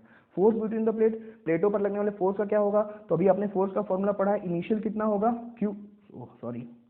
इनिशियल कितना होगा, इनिशियल होगा Q not square upon 2 epsilon not. Initial कितना होगा, इनिशियल होगा Q not square upon 2 epsilon not. मैंने चार्ज पे क्यू नॉट मान लिया है, Q not square upon 2a epsilon not, क्योंकि चार्ज दोनों जगह सेम है, प्लेट की एरिया भी सेम है, तो उस पर्टिकुलर कंडीशन में ये जो आपका प्लेटों पे लगने वाला फोर्स होगा वो फोर्स भी क्या होगा, सेम होगा। यानी जो फोर्स डाइलेक्ट्रिक इंसर्ट करने से पहले लग रहा होगा वही बाद में भी लगेगा, बस बाद में फायदा ये होगा कि कैपेसिटर डाइलेक्ट्रिक इंसर्ट करने की वजह से प्लेट को क्या मिल जाएगा, प्लेट को सपोर्ट मिल जाएगा। ठीक बात है कि नहीं है, क्लियर कर लो यार। कांस्टेंट चार्ज पर इंसर्ट करोगे तो कैपेसिटेंस के टाइम्स इंक्रीज करेगा, एनर्जी 1 अपॉन के टाइम्स क्या करेगा, डिक्रीज करेगा, इलेक्ट्रिक फील्ड भी 1 अपॉन के टाइम्स डिक्रीज करेगा, और फोर्स प्लेट पर लगने वाला फोर्स क्या होगा, सेम होगा। अब पोटेंशियल सेम कर दिया, चार्ज सेम नहीं किया, अब पोटेंशियल सेम कर दिया, मतलब कि दोनों प्लेट के अक्रॉस पोटेंशियल डिफरेंस को कांस्टेंट कर दिया। मान लो 20 वोल्ट की बैटरी लगा दी, तो इनिशियली इंसर्ट करने से पहले भी V वोल्ट होगा और इंसर्ट करने के बाद भी कैपेसिटर के प्लेट के बीच में कितना होगा, V वोल्ट होगा। कैपेसिटर का क्या होगा, पहले कितना होगा, epsilon naught A by D. Obvious ही बात है, जब इंसर्ट नहीं हुआ होगा तो epsilon naught A by D होगा, और इंसर्ट होने के बाद कितना हो जाएगा, epsilon naught K A by D. कितना हो जाएगा, epsilon naught K A by D. Charge कितना होगा, तो आपने पढ़ा है ना, C का फॉर्मूला क्या पढ़ा है आपने, C बराबर आपने पढ़ा हुआ है Q बाई V। तो Q बराबर, यहाँ से Q बराबर कितना आ जाएगा, Q बराबर CV। तो यहाँ से अगर हम देखें तो यहाँ से Q इक्वल्स टू कितना हो जाएगा, Q इक्वल्स टू कितना आ जाएगा, CV आ जाएगा। तो इनिशियली कितना होगा, C इंटू V के बराबर, और फाइनली कैपेसिटेंस तो इंक्रीज कर गया ना यार। यहाँ देखो कैपेसिटेंस तो K टाइम्स इंक्रीज कर गया, तो उस केस में पहले कैपेसिटेंस C था, अब कितना हो गया, KC हो गया। तो इनिशियल चार्ज CV और फाइनल चार्ज कितना हो गया, KCV। Charge K times increase कर गया अगर पोटेंशियल क्या होगा, कांस्टेंट होगा। कैसे, क्योंकि फॉर्मूला तो कैपेसिटेंस इनटू वोल्टेज ही लगेगा, लेकिन पहले कैपेसिटेंस C था, अब कितना हो गया, KC हो गया। अब कैपेसिटेंस कितना हो गया, अब जो कैपेसिटेंस हुआ आपका वो KC हो गया, तो कैपेसिटेंस आपका यहाँ पे KC हो जाएगा। तो इनिशियल चार्ज CV के बराबर, फाइनल चार्ज KCV के बराबर होगा। ठीक है, आगे बढ़ते हैं। इलेक्ट्रिक फील्ड का क्या क्या होगा, आपने पढ़ा होगा E बराबर, आपने एक फॉर्मूला पढ़ा होगा, E बराबर V by L. Electric field बराबर वोल्टेज पर यूनिट लेंथ। तो यहाँ पर हम लेंथ L को ना लेके D ले रहे हैं। D का मतलब क्या, यहाँ पे D बना दें, ये देखो D क्या है, ये D है, distance between the plate of the capacitor. तो क्योंकि यहाँ दोनों जगह वोल्टेज सेम है, समझिएगा यार, यहाँ दोनों जगह वोल्टेज सेम है, तो वोल्टेज सेम होने की वजह से इलेक्ट्रिक फील्ड भी क्या होगा, सेम होगा, क्योंकि डी नहीं बदलेगा ना। ये इंसर्ट करने से पहले या इंसर्ट करने के बाद जो दोनों प्लेट के बीच की दूरी होगी वो तो हमेशा फिक्स होगी। तो इलेक्ट्रिक फील्ड किससे बराबर जाएगा, V बाई डी। इनिशियल भी कितना होगा, potential difference upon distance between the plate of capacitor, और फाइनली भी कितना होगा, potential difference upon distance between the plate of capacitor. समझ रहे हो मेरी बात, क्लियर हो रहा है कि नहीं हो रहा है। दोनों जगह चूंकि वोल्टेज इनिशियली फाइनली वोल्टेज तो कांस्टेंट होगा, तो ये केस ही हम कौन सा पढ़ रहे हैं, कांस्टेंट पोटेंशियल का पढ़ रहे हैं। इंसर्ट करने से पहले और इंसर्ट करने के बाद पोटेंशियल क्या होगा, कांस्टेंट होगा। तो अगर पोटेंशियल कांस्टेंट होगा तो उस पर्टिकुलर कंडीशन में इलेक्ट्रिक फील्ड भी क्या होगा, सेम होगा। एनर्जी कितना होगा, एनर्जी कितना होगा, तो एनर्जी जो होगा इनिशियली कितना होगा, हाफ CV स्क्वायर।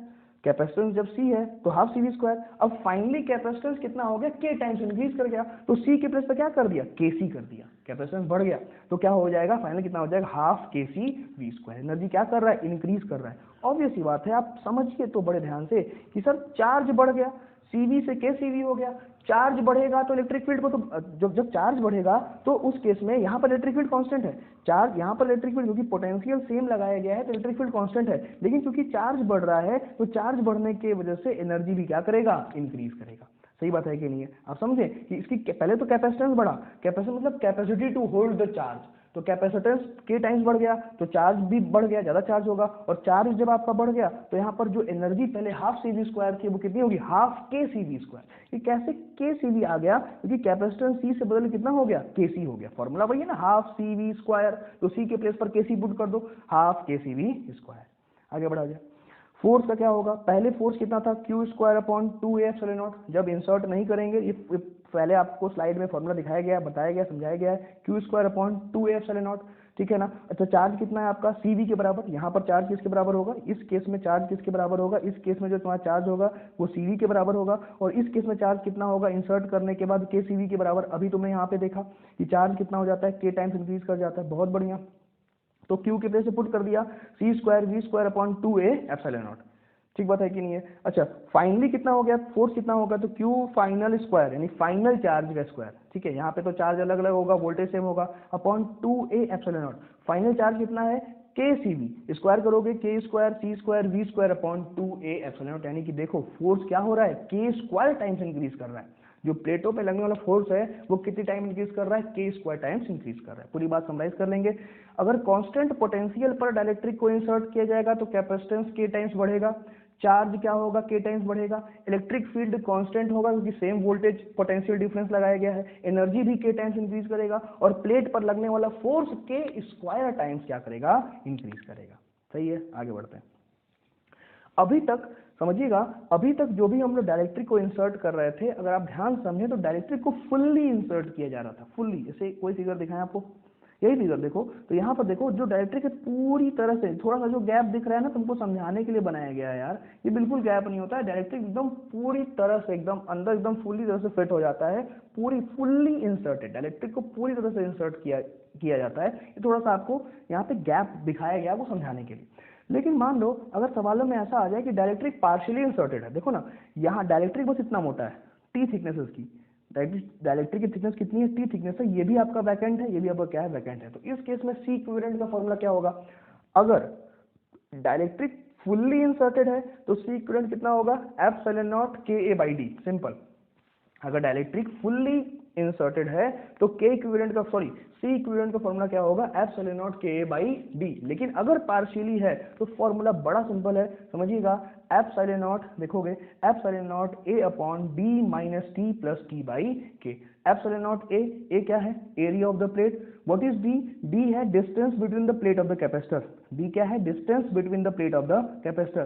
टी क्या है, thickness of the dielectric, T क्या है, thickness of the dielectric plus T by K, where K is the dielectric constant. तो अगर पार्शियली इंसर्टेड है तो इस फॉर्मूले का आपको इस्तेमाल करना पड़ेगा, D minus T plus T by के। यार क्लियर हो रहा है कि नहीं हो रहा है, क्या आपको हमारी बात समझ में आ रही है? तुम यार यही देख लो ना कि मान लो, अच्छा इसी फॉर्मूले को, इस फॉर्मूले से वो वाला फॉर्मूले क्या है, जब कैपेसिटर फुल्ली इंसर्टेड होता है तो आइए देखा जाए। अच्छा मान लो अगर कैपेसिटर फुल्ली इंसर्टेड होता तो ये जो टी है, ये टी किसके बराबर होता, डी के बराबर होता। अरे डाइलेक्ट्रिक अगर पूरा का पूरा भरा होता तो ये जो तुम्हारा टी है, ये टी किसके बराबर होता, ये जो टी है ये टी डी के बराबर होता। डी के बराबर मतलब जो थिकनेस है तो डी के बराबर हो जाता। और अगर थिकनेस डी के बराबर हो जाता तो फॉर्मूला लगा दीजिए ना, epsilon naught A upon D minus T के प्लेस पे क्या पुट कर दो, डी प्लस टी के प्लेस पे, क्योंकि कैप, अब देखो ये ऐसे हो गया, कुछ ऐसे हो गया, पूरा का पूरा ऐसे फील्ड है, पूरा थोड़ा सा गैप दिखाना है आपको समझाने के लिए। ये अब पूरे की फुल्ली इंसर्टेड है, जब फुल्ली इंसर्टेड होगा तो इसका थिकनेस किसके बराबर होगा, थिकनेस तो डी के बराबर होगा। तो टी के प्लेस पर डी पुट कर दिया तो D minus D plus D by A, D से डी क्या हो गया, कैंसिल हो गया। अब के कहाँ चला जाएगा, के आपका ऊपर चला जाएगा, यहाँ समझिएगा के आपका कहाँ चला जाएगा, के आपका ऊपर चला जाएगा। और जब के ऊपर चला जाएगा कितना जाएगा, एप्सिलॉन नॉट के ए बाई डी। तो वही वाला फॉर्मूला बन के आ रहा है कि नहीं आ रहा है, देखिए वो जो फॉर्मूला था वही वाला फॉर्मूला यहाँ पे बन के आ रहा है, बिल्कुल जो फॉर्मूला आपने पढ़ा था वही वाला फॉर्मूला यहाँ पे बन के आ रहा है। मतलब जो हम लोग पढ़े बिल्कुल सही है, कोई दिक्कत वाली बात इसमें नहीं है। इसको हटा देते हैं यहाँ से हम। तो इसको इंपॉर्टेंट है समझ लेना है, अगर डाइलेक्ट्रिक को पार्शियली इंसर्ट किया जाएगा, पूरी तरह से नहीं, आधे आधे तौर पर पार्शियली इंसर्ट किया जाएगा, तो पार्शियली इंसर्ट करने पर इक्विवेलेंट कैपेसिटेंस कितना होगा, epsilon naught A upon D minus T plus T by के। ठीक बात है। अब ये देखो, जरूरी थोड़ी है कि एक ही डाइलेक्ट्रिक को इंसर्ट किया जाए, कई सारे डाइलेक्ट्रिक को इंसर्ट कर दिया तो कई सारे डाइलेक्ट्रिक को भी इंसर्ट कर देंगे तो भी आपको बेसिक फॉर्मूला यही रटना पड़ेगा। इसको रटिए, अगर मान लो यहाँ पे दो डाइलेक्ट्रिक डाला गया, एक K1 जिसका थिकनेस T1 है, एक K2 जो थिकनेस कितना है T2 है, तो फॉर्मूला क्या कहता है कि पार्शियली पे D minus T plus T by के। तो फॉर्मूला यहाँ क्या बन जाएगा, D minus sigma T I plus sigma T I upon के आई। सिग्मा टी आई का मतलब है कि summation of the thickness of all the dielectric, और समेशन टी आई बाई के आई क्या है, summation of thickness upon dielectric constant of all the dielectric. समझ में नहीं आया, अब समझाते हैं। यहाँ पे देखो दो है, तो पहले epsilon naught A upon D, D क्या है, distance between the plate of the capacitor, minus summation T I का मतलब दोनों को जोड़ दो, इन दोनों के थिकनेस को जोड़ दो, T1 plus T2 plus summation T I by के आई का मतलब क्या हो गया, इसका थिकनेस अपॉन इसका constant, T1 upon K1 plus T2 upon K2। समझ में आ रहा है कि नहीं आ रहा है? तो सिंपल है कि समेशन टी आई का मतलब summation of the thickness of all the dielectric, और समेशन टी आई बाई के आई का मतलब summation of thickness upon dielectric constant of all the dielectric. इसको आप कर देंगे, इस फॉर्मूला रख देंगे, आपका आंसर आ जाएगा। ये कैपेसिटर का पूरा कंप्लीट रिवीजन हो गया। मैंने पूरा जितने भी कॉन्सेप्ट्स होते थे सारे के सारे कॉन्सेप्ट आपको बताए। आप इसको दोबारा वीडियो को देखिएगा, समझ में ना आया तो बार बार देखिए, रिवीजन पॉइंट